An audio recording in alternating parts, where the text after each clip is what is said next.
Alright, what's up YouTube? So we have a short video today. This is by Llama Arts. Before I let y'all know what we doing and reacting to it physically, I want to give a little bit of backstory. So this is Llama Arts. Llama Arts is a animator for this person named Mr. Nightmare. They draw and animate the story times to make it more interesting and more eye appealing.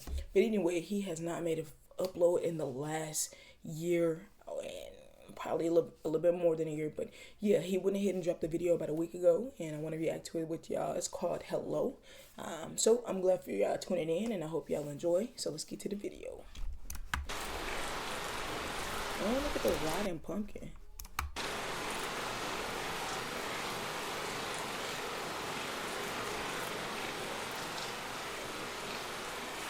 Three in the morning is definitely a good sign. 3 in the morning is what they call witch hour or whatever they call it.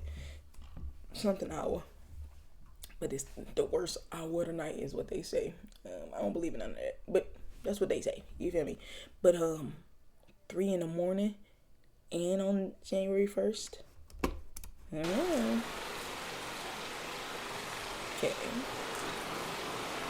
The dog staring at. Bro, when y'all dogs do that, pay attention to what they staring at. Dogs don't just do that, you know, unless they hear something or unless something going on. So definitely pay attention and peep.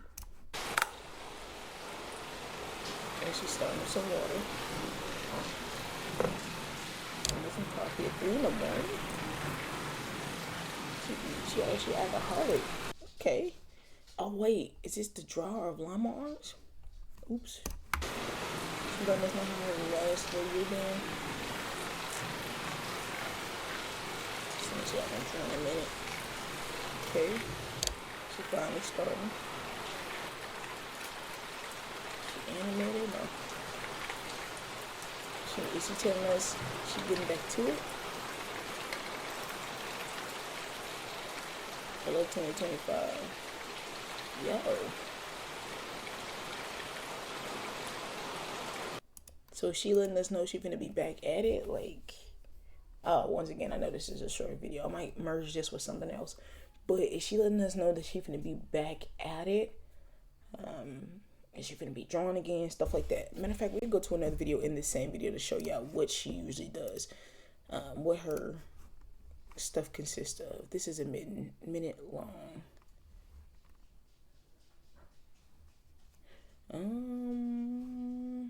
A terrifying morning jog animated story. Let's listen to this one. As I said, like, great artist. The story. Whoa, what? Hold on, bro. Why did it not pause? Okay, so this story is told from a perspective of a woman. Okay. Before heading to my local community college for classes, I'd like to wake up at around 5 in the morning for a brisk morning jog. It helps clear my head and definitely helps wake me up so I can focus in class. When I first started doing this, it was a huge hassle, but over time I grew accustomed to it, and it's now a highlight of my day. However, as time went on, I found myself becoming quite uncomfortable.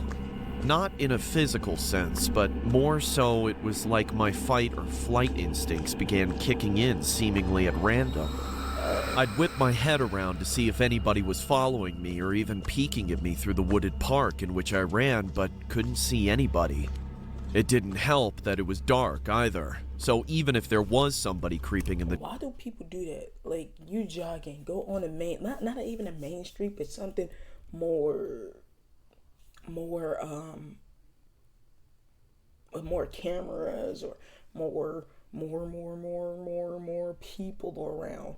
Why would y'all go somewhere where you know nobody is at? Like, that is so, like, crazy when it comes to your surround, like, being, like, you can't do that. Well, you can do whatever you want, but it's the safer option for a woman or man, either one, is to go somewhere where it is more people at, more populated. The dark, there was no way I could tell. As an extra precaution, I started carrying around some pepper spray in order to fend off any would-be attackers. But as time went on and that eerie sensation occurred more and more, I just couldn't bring myself to run anymore. A friend of mine, Daniel, a self-proclaimed runner himself, told me that I shouldn't worry about it.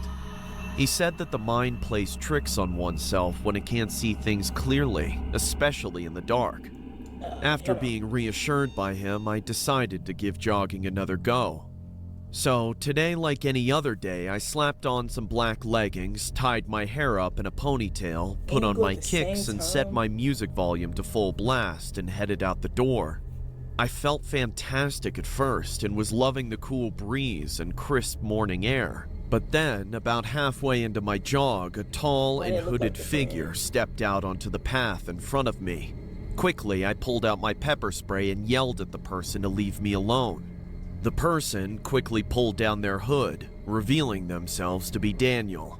I sighed with relief as he approached and laughed at how funny it was that we ran the same path. I expressed to him that I felt safer knowing he was around. Daniel, however, stepped a little too close and gave a crooked smile. He said that of course I was safe with him, as apparently I had been safe with him for weeks. The realization of what he meant quickly dawned on me as his hands began to creep their way around my waist. I screamed at him to let me go and prepared to spray him, but he slapped it out of my hand and proceeded to grab my throat. With strange... I literally paused it, but I'll go back. But my question is, if this is your friend and y'all are cool, why don't you just ask her to jog with you, bro? Or ask to come along? Why do you watch her and like that was weird? That was all that was a weird person, because why would you even do that? What in your mind said, yeah, that'd be a good idea? When you could have just said, oh, I see you going jogging. Can I go jogging with you in the mornings? Jogging buddy. That would have made her feel more safer anyway. Instead, you did some crazy, stupid stuff like that. To grab my throat.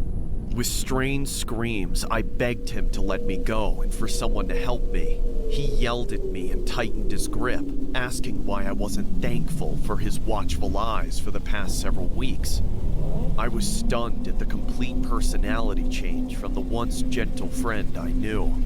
Pretty soon, I started to black out and grow weak. But just before passing out, I could hear the sounds of dogs barking and an older man screaming for Daniel to let me go. In a panic, he released me and ran back into the woods. I gasped for air before I began sobbing as the man escorted me out of the park and brought me straight to the police station. And despite my fears and reservations, I told them everything I knew about Daniel, or what I thought I knew, and what he had done to me. They immediately sent a patrol car out and told me that everything would be okay. The next day, I heard Daniel never showed up to class. He had been arrested several hours later after I left the police station and confessed to everything with a disgusting amount of self-righteousness. He was recorded as saying, "She needed me. Only I can protect her. Who knows what could have been hiding in those woods?"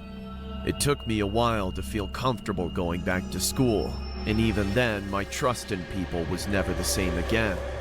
I guess even the ones you were close to can snap, just like that, at any time.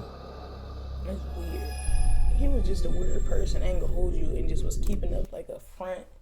That's weird. That's some weird stuff, man. Let me see if there's any more. No, okay, it's no more. But I appreciate y'all for looking at this video with me. As y'all can see, Llama Arch used to be like, you know, still actually is one of the best animators when it comes to like spooky, scary stories and stuff like that. Another alternative, if y'all don't like watching the things, but y'all like just hearing scary stories, y'all can listen to Mr. Nightmare. He is amazing with the narrations and stuff like that. But I appreciate y'all for looking in this video with me and watching it. If you like, comment, like, and subscribe. Let me know what y'all favorite part of this video was, and I hope y'all enjoy, and I'll see y'all in the next video.